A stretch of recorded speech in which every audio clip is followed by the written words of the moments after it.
Mukumba ya koloba makambo Equateur na Kinshasa tangu yazoloba makambo oyo ebongina alakisa bango que le premier habitat de l'Afrique ça habite dans les forêts équatoriales. Esengeli alataka bukumu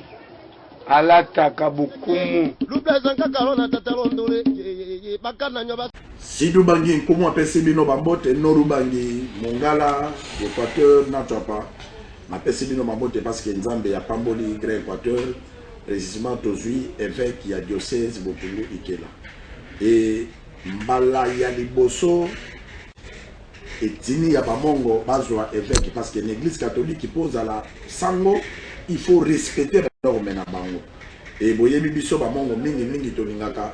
Ozala na mwasi, ozala na mibalo beni sato, tonesana na ndongo, toko kakate, balwa ya katoliki wana me lelo, tozui évêque, mwana, mongo, 100%, et lelo, nini na salamaki na diocèse ya Bokungu, kele salamaki président na Bokungu, obolandaki même maman présidente ya Assemblée nationale azalaki kuna, bolandaki pe gouverneur ya Équateur, bongo wenani Bobo azalaki kuna, bongo ko ya Twapa azalaki kuna, ba députés provinciaux, ba députés nationaux, na ba sénateurs bazalaki kuna. Et lokola biso tokende kité. Équateur c'est le rôle na mwezali ya ko accompagner, tozwaki ba image té. Mais tokolobelela makambo oyo elekaki kuna parce que ezali honneur ya Grand Équateur et puis honneur ya diocèse ya Bokungu Ikela. Il faut Équateur 0 et l'obéler là. Nazali na moko na plateau te, nazali na ndeko Patrice Siboto ndeko Mbote. Mbote ndeko Kivet, Mbote balandi ya émission Équateur 0, Mbote na bana ngiringire nyonso skapa bibungu zali. Ndeko Michel Wange, Mbote ndeko. Mbote nkumu Kivet, Mbote pe na bato bao bazolanda biso na poko alelo na Congo Web TV. Ndeko Patrice Siboto, Marguerite ozalaki te. Mais zalaki esengo na biso na Bokungu Ikela mbala liboso mongo akoma évêque. Et salaki ondengeni. Merci ndeko Nkumu Kivet. Wane zalaki pa na biso mbala liboso ete na biso ba mongo to kabongo ko bimisa évêque na kati ya bingombo babengi église catholique. Et salaki biso esengo makasi. Tant que nous nouvelle wana pe nesika bakaki ko la messe ya ordination et installation na ye vraiment ezalaki kitoko ete bana ya Twapa nyonso ba mongo nyonso bako bongo ko zwa évêque pour mbala ya mbona kati église catholique to vraiment ezalaki biso esengo makasi ndeko Nkumu. Ndeko Michel, même question, yoza mona ya Twapa et puis mona ya Ikela. Sango wana tango yokaki surtout que ndeko na yo mongo akome évêque parce que bande église catholique et banda tozwate. Merci Nkumu Kivet, non seulement naza mwana ya Twapa, non seulement naza mwana Ikela, mais naza mokristo catholique. Église na biso ndeko lobaki ezala ba norme na yango ona okoma sango okolanda formation ya théologie, ya philosophie, okomi diacre, baye ba donner au sango pona koya kokoma évêque. En tout cas, ils ont la lipadangu bate. Et puis, Saint-Père, Pape Oyabiso, Atali Sango, Azaki Sango, Père tout ça, Azaki missionnaire Sacré-Cœur, Azaki Tukire na paroisse Saint-Michel na Ikela, ba moniye, na denga tambola kiti, ba ye, ba komisiye évêque. Quand ndeko lobi, aza évêque ya liboso ya Mongo etini Mongo. Depuis Mongo etini Mongo existaka, depuis l'église catholique ya awa, tozwana un évêque à liboso te ya mongo na diocèse ya Bokungu Ikela tozaki d'abord liboso na monseigneur Kumundala oya kokoma archevêque ya Mbandaka Bikoro après ye toyaki kozwa monseigneur Mokobe akendeki toyeki kozwa pe archevêque wa lelo ya Kinshasa ambongo autayi pe kuna lelo toyeki kozwa évêque oya biso ya oya mwana ya mongo c'est quand même ko honorer etindi wana oya munene ya mongo. Ndeko lobaki bakonzi bazaki ebele kuna ba gouverneur bazalaki président de l'Assemblée nationale akendo représenter chef de l'État bapesaki mutuka pona kombo ya chef de l'État et puis ba notable neti sénateur Guy Luando azalaki kuna na niveau ya Bokungu na ordination ya évêque monseigneur Doucet et puis na ba bloc ebele esalama kuna na ba cadeau pesamaki tokozo opportunité ya kolobango na kati émission Équateur 0 poko lelo. Ndeko Patrice Bote, il faut qu'on félicite le président de la République, Félix Tshisekedi Tshilombo, apprécie avec Prado, hein, V8 et puis dans l'enveloppe, il y a $100 000. On monite que le président Félix Tshisekedi a vraiment accompagné Grand Équateur. Kaka ndengo lobi ndeko. Pour y avoir le peuple d'abord. Oui. Vraiment, et mon ami n'a qu'à biso de Nimongo a honoré biso vraiment. Parce que vraiment, cadeau wana et c'est pour ça qui bongo bando kebele pour neska bazalaki. Et zaka cadeau chef de l'État pété. Chef de l'État peut ça qui oyayi. Pe oya biso pe na kata job. Moi na mboka sénateur Giblano. On peut passer na kati ya job. Il est pas que ne azaki kuna na mabongisi wana. Apesa ke peso bakadwe bele ndeko. Neti nini nani? Ah ndeko tika. Banda ko illustré. Mwana wana ya mongo babengi Gilwano asende musala. À travers fondation na ye Widal ba pesi biloko ebele na basango. Pour ba deko ba ete na kati ya diocèse Bukungu qui est na 15 paroisses. Et chaque paroisse est une moto moko. Et puis pas n'importe quelle moto. Ba âgé. Après wana chaque paroisse et peut vélo moko. Tikandeko. Pona ba animateur. Pona ba animateur basaka wana. Ba kokosa musala. Ba zo moyen de transport pona okela ka mimili mabatu. Ba panneau soleil, ba groupe électrogène. Après ba panneau soleil 30 mobimba. Ba tene kuna kana paroisse. Atike wala sous-tendeko. Apesi ba bilamba basango avec ba choisir. Apesi ba bougie, ba calice, ba ciboire, ba bougie, ba hostie, ba vin de messe. Oh wana nyonso bisali li oyo basango basaka nango misa. Pe alatisi bango nyonso. Ndeko pona wana longonia na sénateur Giuliano. Ba bi loboko epesaka nde yango ne bukaka.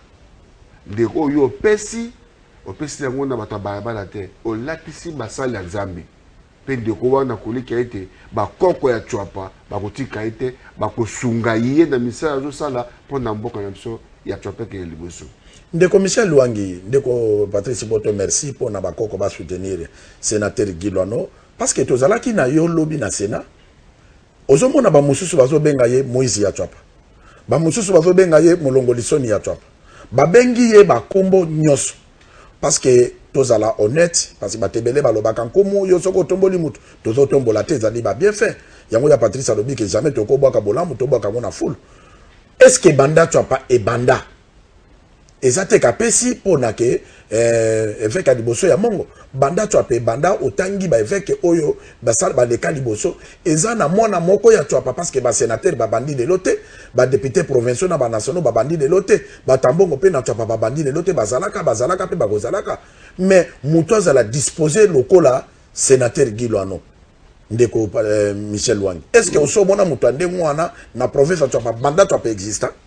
Merci mingi kumu kivete na kobagisa oyo kuli na biso Patrice Bota oti koloba na oyo salamaki kuna sénateur Gilwando apesi ba paroisse nyonso ba groupe électrogène to na 15 paroisses ya diocèse ya Bukungu Ikela Bukungu na Ikela ba paroisse les plus reculées apesi bango chaque paroisse azana groupe électrogène na ye azana écran plasma ya munene ba antenne parabolique tina ba village au fin fo ba yoka peut-être ba yoka kwa komba télévision ba yoka canal plus kana san bala liboso ba mona yango et puis elle na ko souligner na ba cadeau apesa ebele o ya Patrice odi koloba awa alatisi basango évêque monseigneur Toussaint et la mbala taki o asalaki misa mukolo wana e utaki pa ya sénateur Gilwando eza eloko makasi pona église catholique ya église lelo komi ils ont pris en charge na bandimi na yango et puis mwana oya twapa pona kozonga na mutunda na yo en tout cas de ma mémoire de journaliste ou bien ya mwana twapa na yo kitege na sacre na eloko ya munene ya boye mwana twapa s'investir ya kopesa parce que quand il donne à l'évêque c'est pas gata à s'attendre na retour que non évêque ngana pesi yo boye salanga boye non asali pas pona évêque asali pona diocèse mobima église catholique oui omona teka Bukungu Ikela mais asali pona église catholique alatisi basango ya catholique a motiver ba paroisse ya catholique a pesi bango matériel ba biloko ya ba bougie ya minene ba bible donc fonctionnement ya église catholique na mboka wana lisolo wana ekobeta mateka mpona bokungu ikela ekobeta mana archidiocèse nyonso ou bien na église catholique nyonso tina Rome ya un laïc apesa asalisa diocèse asalisa église catholique donc c'est quelque chose ya ko féliciter et puis en tout cas de mémoire des journalistes na mona te mwana Chwapa ou bien mwana Équateur aya ko sala eloko ya bongo généralement pas la biso toza na culture que soki moto aza na mbongo il faut battre que na ko vénéraga ye OK apesa moi $20 tout ça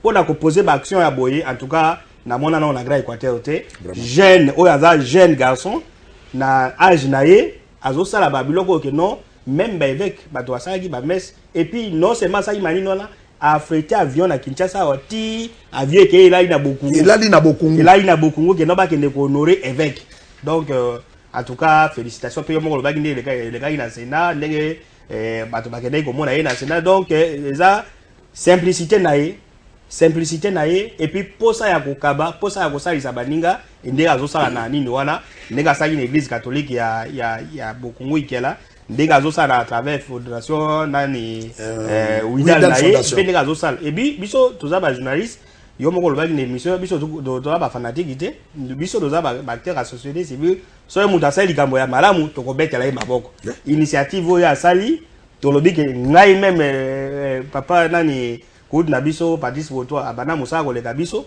musika ava biso na ebite soka sia yoka acte ya boye ya koposer to acte wana esalema mais aksa na biso lelo ezande na mwana ya Chwapa po papa Jano Bemba asala yango pe papa José Ndundu asala papa José Ndundu aza moto Équateur na ingende lokolela papa Jano na Sud Bangi mais kasi na mwana ya Chwapa wana toko souligner yango mwana ya Chwapa ya liboso c'est ba nyonso wana basala ya Patrice mais baluwa ba avion te ke pa avion vanda ka aéroport et puis ba biloko bongo bon papa Jano balandi Équateur 0 télévision ezali tango Gilwano azali sénateur eli ya province ya Chwapa et biso awa na Équateur 0 ba action nyonso ya malamu tozwaka yango pona kolakisa bana Chwapa bana ya Grand Équateur bandeko na biso nini o baza disposer pona ko servir biso parce que nzete nyonso ezalaka na racine sénateur Gilwano azali candidat na poste ya questeur na kati ya Sénat et Gilwano alobaki pona compromettre ba sénateur soki tozolakisa élément oyo ezali pona kolakisa ke muto ya soki a promettre a réalisaka toyoka Gilwano pona bana ebele ya Chwapa bana ebele ya Grand Équateur bayoka ka Gilwano mais bayoka yete ndenge alobaka tolanda discours ya programme na ye na Sénat comme ça tozonga. J'ai le signe honneur de me tenir ce jour devant vous, membres de cette auguste assemblée, pour vous confirmer et officialiser ma candidature au poste de questeur du Sénat de la République démocratique du Congo. La motivation de ma candidature au poste de questeur est uniquement axée sur le sens de vous servir, car être questeur n'est pas un honneur ni un prestige, mais plutôt un sens élevé de mon engagement à servir les autres. Je vous remercie d'avance de l'attention que vous voudriez bien accorder à mon moment dans le but de mieux comprendre mon parcours professionnel, ma vision et ma proposition de contribuer afin d'impacter et améliorer au mieux l'organisation de notre Chambre. Pour me présenter devant vous, comme candidat questeur, je pris soin de méditer et de lire attentivement l'article 37 de notre règlement d'ordre intérieur parlant des questeurs et les lois essentielles du pays traitant des questions de finances publiques. Il ressort de cette lecture, les candidats questeurs que je suis devront résoudre l'équation suivante. D'une part, les ressources sont fixes car déterminées dans un budget de l'État, et de l'autre côté, vous devez faire face à des innombrables besoins des sénateurs et de l'ensemble du personnel administratif. Ainsi, mon adresse de ce jour se décline en 4 mots afin de décrire ma vision, mon plan d'action au but de servir notre chère patrie, notre institution et la population congolaise au mieux des intérêts de nos collègues. De l'expérience, je m'appelle Guy-Louan Domboyo, marié et père de famille. Je me suis engagé activement en politique depuis mon élection au mois de mars dernier comme sénateur indépendant de la province de la Tchoapa. Mon parcours professionnel se résume comme étant un avocat d'affaires avec plus de 10 ans d'expérience et un entrepreneur, et ensuite comme fondateur d'une fondation qui s'appelle WIDAL, dont je me suis tourné pour s'occuper des intérêts de la population. Ce parcours relie les critères fondamentaux requis pour la questure, un poste qui combine la responsabilité administrative à une gestion orthodoxe. Résultant de 10 ans de carrière dans le droit, ainsi que le privilège de siéger au conseil d'administration de plusieurs sociétés, tant nationales qu'internationales, cela m'a permis d'acquérir une rigueur financière et administrative, tant dans la gestion des affaires juridiques des clients que dans mes propres affaires. Cette gestion idoine des dépenses et optimisation des recettes pour assurer l'équilibre des comptes, afin de rendre possible une rigueur qui devra accompagner mon action comme questeur. Lourdeur et lenteur dans le traitement des dossiers ne devra pas s'observer dans la conduite des affaires des lignes des institutions dont le rôle principal est de contrôler l'action du pouvoir exécutif et partant des services publics. Et à une action, une vision axée sur les résultats, je m'assure toujours que l'exécution des tâches qui m'incombent soit aussi efficace qu'efficiente. De l'humanisme, je considère le mandat public comme un apostolat dans notre pays, avec pour objectif premier le bien-être de tout homme en général et de l'homme congolais en particulier.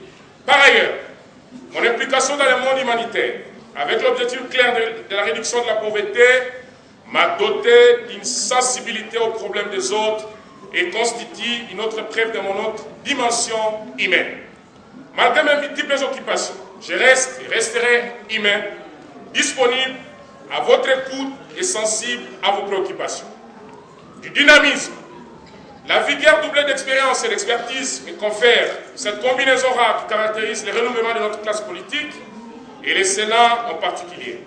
Ce dynamisme se traduira par la proactivité, la rapidité et l'efficience dans la recherche des solutions des problèmes de vous, mes pairs, au Sénat, ainsi que de l'ensemble du personnel administratif. Pour garantir aux sénateurs un traitement digne qui devrait impacter leur activité parlementaire, dans le but de recevoir un support nécessaire de la part du bureau qui devra avoir pour résultat final un engagement actif et réel du pouvoir exécutif dans la recherche des solutions aux problèmes des provinces que nous représentons, notre électorat, pour nous rendre éligibles et mériter encore de leur confiance lors des prochaines échéances. Les innovations. Une fois que vous portez sur moi le choix d'être le questeur de notre chambre, je proposerai ce qui suit. Pour ce qui est de l'amélioration des conditions de vie des sénateurs et de l'ensemble du personnel administratif, nous mettrons en place un partenariat stratégique avec les banques et institutions financières afin de créer des produits taillés sur mesure, prenant en compte les avantages des sénateurs et garantis par l'institution qui est le Sénat. Nous demanderons et nous mettrons en place la distribution des cartes de crédit bancaire garanties par les recettes de notre chambre, mieux les ressources allouées à notre chambre par le budget national, avec des possibilités de dépassement si nécessaire. Mettre en place aussi et pérenniser la nature et la culture du fonds de solidarité qui permet aux sénateurs, au-delà des émoluments, d'avoir des recettes mieux, des fonds nécessaires pour faire face aux problèmes quotidiens. Pour ce qui est du personnel administratif, je veillerai et je proposerai au président de notre chambre qui sera élu qu'il soit maintenu le fonds de secours. Pour ce qui est de l'amélioration des conditions de travail, nous allons ensemble avec les membres du bureau, que votre chambre aura l'amabilité d'accorder les choix, de permettre aux sénateurs d'avoir accès à la restauration dans l'enceinte du Sénat pour permettre aux sénateurs d'avoir un rapprochement. 2.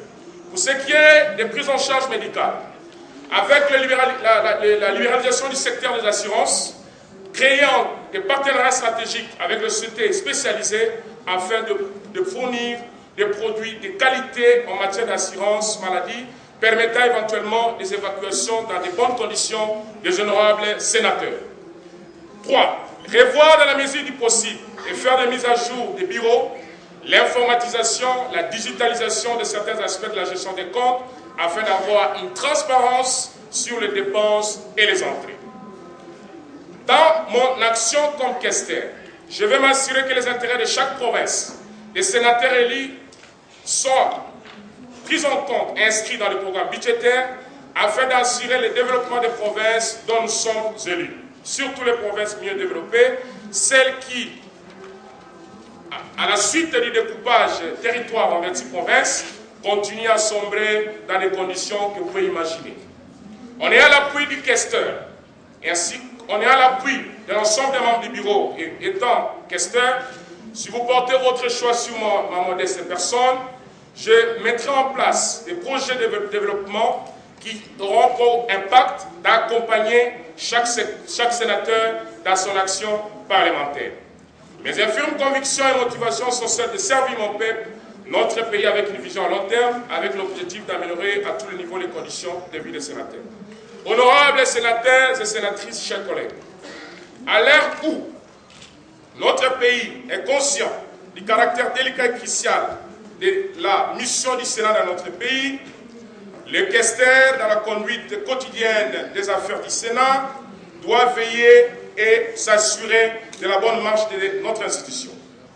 Vous êtes sans ignorer que, au regard de mon statut, certains pourront hésiter à nous accorder votre suffrage. Mais je tiens à vous rappeler que vous le savez si bien que la jeunesse ne rime toujours pas avec l'inexpérience. Vous le savez si bien qu'il est arrivé dans l'histoire de notre pays, principalement en 2001, il a été élevé au rang du président de la République, chef de l'État, un président qui a conduit malgré son âge la destinée de ce pays jusqu'à bon port. Honorables sénateurs et sénatrices, il est vital que l'institution qui est la nôtre, qui est l'émanation du peuple, donne le ton. Permettez-moi ici de vous rappeler que la fonction du questeur n'est pas politique et ne dépend aucunement d'une coloration politique, car il s'agit de servir les sénateurs ainsi que l'ensemble du personnel administratif. Honorables sénateurs et chers collègues, je vous exhorte donc à choisir cette vision dynamique, innovante que j'incarne en m'engageant devant vous à faire de ces valeurs mon cheval de bataille.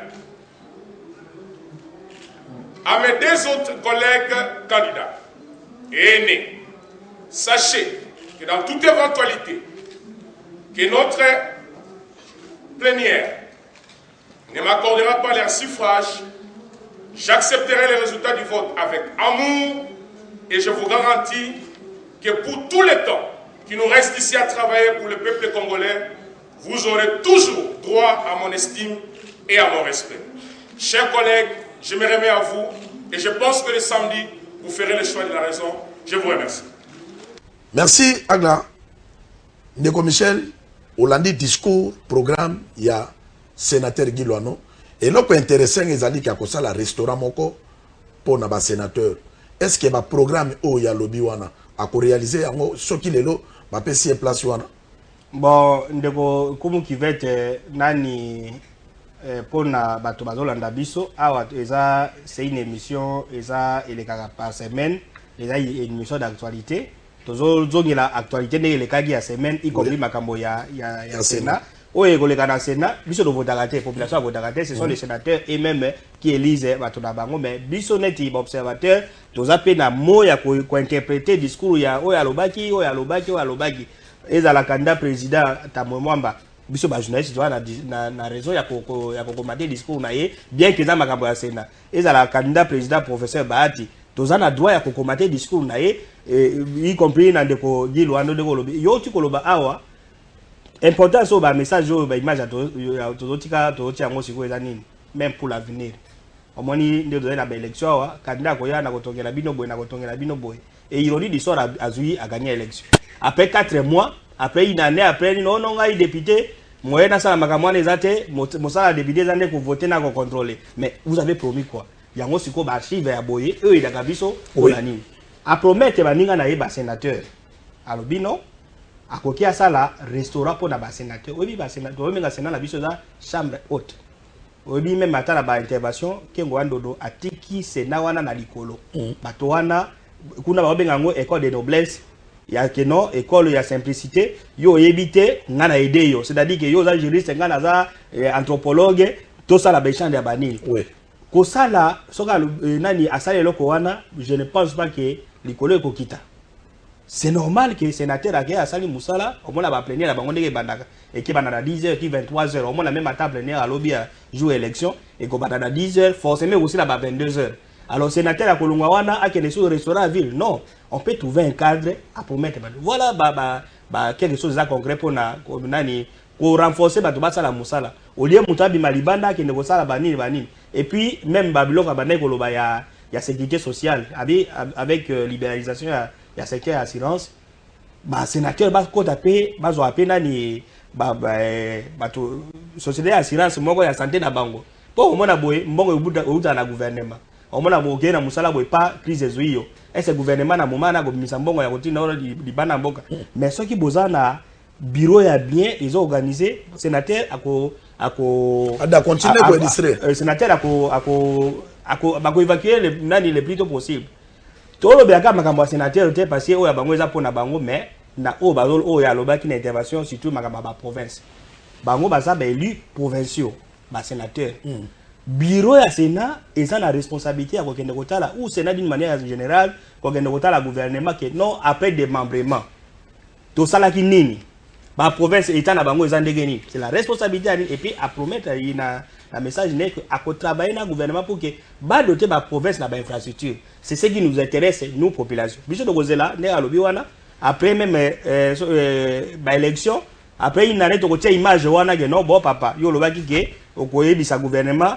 ba accompagner ba province bino za ba eli provinciaux ba eli na niveau ya ba province ni ne salami c'est ce qui nous intéresse donc c'est quelque chose d'intéressant et les cas to bana pe ko ya ko tuna papa olobaki boye yo pe olobito olobaki adoa ba fantastique idée OK na parler du peuple que non restaurant ezawa même ça na parole du peuple ça peut être même na quelque part na lingua là c'est-à-dire que sali c'est quelque chose donc tout a besoin ba fait concret so lingo possible au lieu que na babilo konetike na kosombela bino ba avion o eza utopique mais pour ça la restaurant avec bonne volonté c'est moins de 1 mois bozu restaurant pour na ko améliorer ba condition de travail.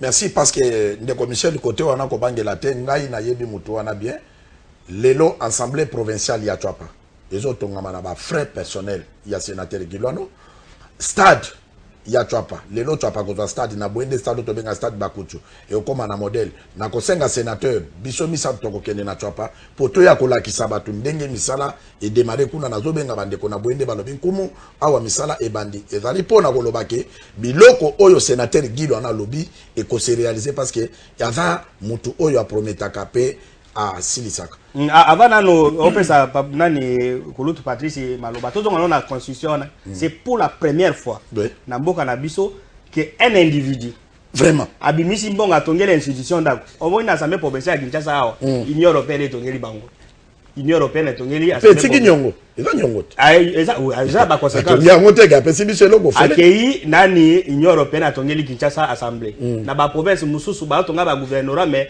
na éviter province ozo tonga assemblée ba tonga ba gouvernorat na ba ndako ba gouverneur neti ba salaki na ba province mususu mais ko tonga assemblée pour la première fois na Congo que un individu na ye abike non ngai na promettre ki na assemblée que so voter ngai so il a bimi sénateur na otongela bino assemblée et puis azotonga assemblée plus de 15 000 sacs ya ciment eza déjà na boende babandi déjà misale bandi kotonga assemblée une institution un individu un congolais à ça l'institution a tonga institution ça compter makambo ba stade ba musubi ba tonga stade ba musubi ba tonga te mais fait wana ya koke eza pe na modatonga stade na Congo te nani na ba frère na ye bon wana pe peut-être na stade na Congo modatonga ba frère na stade mais Gilwano atongi stade na ba frère na ye atongi l'institution c'est-à-dire que ba plénière député ko ya na ba condition à bien dans l'assemblée provinciale ya Chwapa ezaka des salles de nani ezane di ba salle ya ba école Donc on école. école. Ils signé à Kalato. Voilà, signé. Ils avaient la kit en plastique. Oui. Mais t'as là, un individu a tongeli mboka nani institution d'assemblée provinciale. Peut-être après le président a dit à l'assemblée c'est quelque chose où on a besoin de renouvellement de la classe politique concret pour aider la population à la pauvreté. Pour aider la population à la pauvreté, il y a Patrice Boto. Il y a un telelo sénateur Guy Loano à Sangisi, bana nyoso ya Chwapa, bana nyoso ya Grec Quater na Widal Fondation, parce que bana nyoso ba monique no mutu ya boye na Grec. En tout cas, bolimbi sankumu qui fait hein. Bandanga na botami na bwende, na koli na bwende, tuye Kinshasa na baki mukolo, na mona muturoko la Guy Loano te. Eza flatérité. Ba trampi ya ba bolamu ya boye. Parce que lelo, l'Assemblée provinciale autocontenu la on a province misusu et pas na bisope et commis. Bas lelo, ndenga tongi stade wana, boende la kokoma na équipe, oye bando beta pe na foot, oye bando monana et puis bana na biso bako beta ban, bako kota pembo na boende. Grâce na baida sénateur Guy Loano. Et ça yango tende ko Patrice Boto, yango Widal Fondation bana ya Chwapa, bana ya Sidou Bangi Noru Bangi Mongala balobité. Biso il faut tous aller pas politiciens oyo atambola parce que na kaleza la kasoki mama lobi na yo, moi no ya na politique hein. C'est-à-dire politique il y a lokuta, il y a ba politique mais Guy Loano y na politique il y a mulangi ya pembe. Ce qui a promettre à réaliser. Et ça politique yango te ba bana ya Grand Quater balobité, biso to kotika Guy Loano te, il faut tous adhérer na Widal Fondation. Merci ndeko kumu oete na kati na mboka na biso ya Chwapa précisément na Bwende toujours Moïse vraiment kaka ndengo lobi wana mbele bandeko pe msusu bazali bakosala pe po bamisala na ba province na bango pe ndenge bakaboli biso lokola pe ndeko cede akosala pe kuna na Nord Bangi oui mais na kati ya Chwapa lelo eza nde ndeko na biso Guy Loano. Mais ndeko moko tout ça ese be atine toute histoire mais bon Guy Loano azanali finalement azam mwana moke kaka sénateur aïe sénateur ndenge ndeko Michel Alobiawa aïe ndeko renouveler classe politique na biso na kati ya Chwapa pe na Équateur mobimba pamba tomoni bitumba on ndeko benda zo bundaka ya génération sika azaki ndenge yemoko. Mais attends, bandeko pa basusu bani okoto bo comprendre ce que ba kulutu a liboso basaki le côté classe politique o siko yo nde bana wana mike ba siko nde ba komi ko sa makambo na grand Équateur mobimba. Mais ka siko tu na ko ba était Guy Loano bazandenge nini pa utu pa ka ta discours do bandeko balandi ba ko ba ke ndeko wana azanda ba avocat. Elle est licenciée en droit à l'université à Kinshasa. C'est un avocat tout fait. Avocat d'affaires. Et des deux, il y a un avocat, et puis, ça fait 10 ans qu'on est administrateur dans une grande société, nationale comme internationale. Donc, il y a une expérience. Bien que moi, je n'ai pas expérience. Et l'expérience, je suis une expertise, je suis une yango moni abandi ko sala tango ba tonga stade parce que abemi expertise wana vraiment yo zui olena libota na yo habité ngana zui mboka mobimba pe ezwa non seulement ça c'est un homme d'affaires mais aussi à ça un groupe de société bien va été arrête un restaurant parce que dans hôtellerie et restauration une expérience côté wana donc pour na moni kabi non ba sénateur ban kumu mboka boye ba kuya ba plénière à 4 5 heures du temps ba ko kana ba restaurant o ezaka wana eza ba niveau ba sénateur te non pour tout ça bon restaurant que ce que muta koti azupe ni na bimba koti malamu ndeko faut pas ça musala malamu donc ça une expérience côté wana ba hôtellerie et restauration na immobilier na mine donc ndeko ça une expertise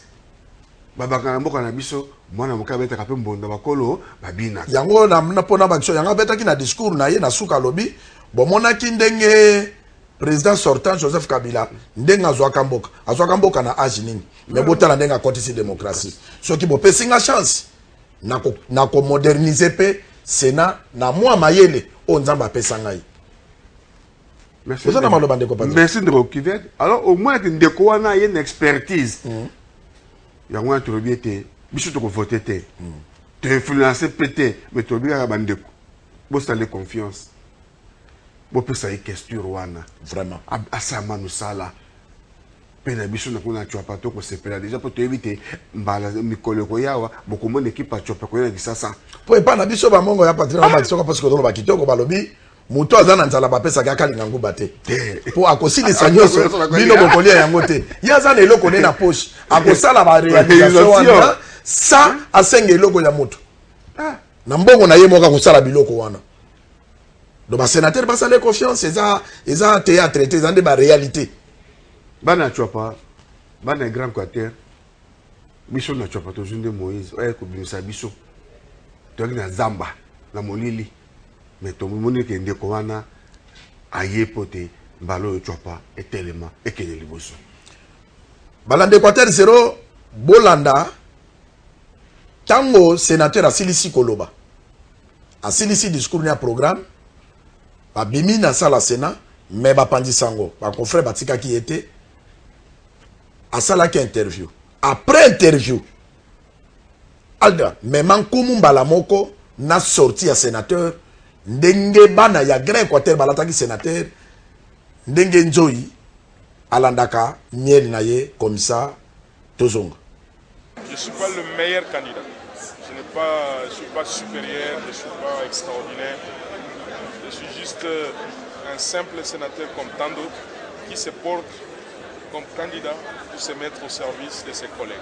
Uniquement. Il n'y a pas une autre motivation que le besoin qu'ils me choisissent comme leurs serviteurs. C'est à eux de faire le choix et je sais qu'ils vont faire le choix de la raison. La jeunesse ne rime pas avec l'inexpérience et le vieux ne rime pas avec la sagesse ou l'expérience. Et donc je vous laisse faire la conclusion. L'indépendance, c'est uniquement lorsqu'il s'agit de l'intérêt du peuple congolais. Cette indépendance, nous allons la manifester parce que nous serons toujours du côté du peuple congolais. Et donc c'est une vision à long terme, ce n'est pas seulement le bureau. Ce n'est pas pour les 4 ans et quelques mois qui restent, mais nous avons une vision à long terme pour l'ensemble de la nation congolaise.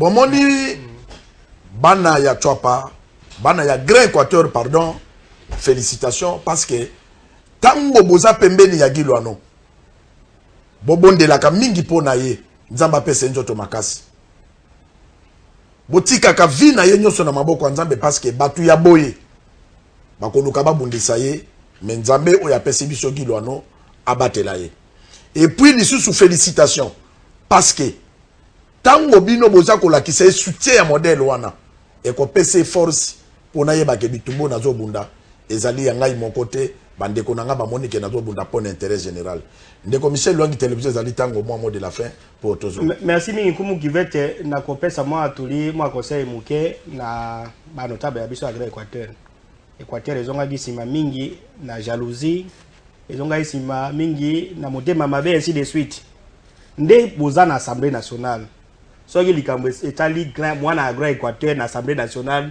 bino nyonso ba député nationaux boza la sima mwana Équateur bo défendre le Grand Équateur soki bokomi nde ndo na Sénat mwana na bino moko aza impliqué na makambo ya Sénat bino nyonso ba sénateur ya Grand Équateur boza la sima na ye tolingi susu biloko wana ya ba Équateur nord te ba Équateur sud te ba nini ba jalousie ba nini non bo soki mwana na bino azali bitumbe ezali bino so bozala sima na ye nde ba population so basalaka ba notable nyonso basalaka donc ça message na yo bisa ba notable na biso ya Équateur eza ya Assemblée nationale eza ya Sénat ndakozokisa muke na makambo ya stade yo moko ti kolobake mutazala nzala bapesa ya kali na kubate pour dire makambo na niveau ya toi parce que otangi comme ya gilwano mutukutu makambo mboke tali ete kutu bamona gedo wana te na peso exemple ya stade ngai na yo na 2015 gouvernement adoptaki gouvernement central ya Kinshasa adopté programme ya construire stade municipal na Bwende tokenda na oti na Bwende to mona pe terrain place bazotonga be matonga yango te ti lelo mais un individu un citoyen congolais ne waloba citoyen lambda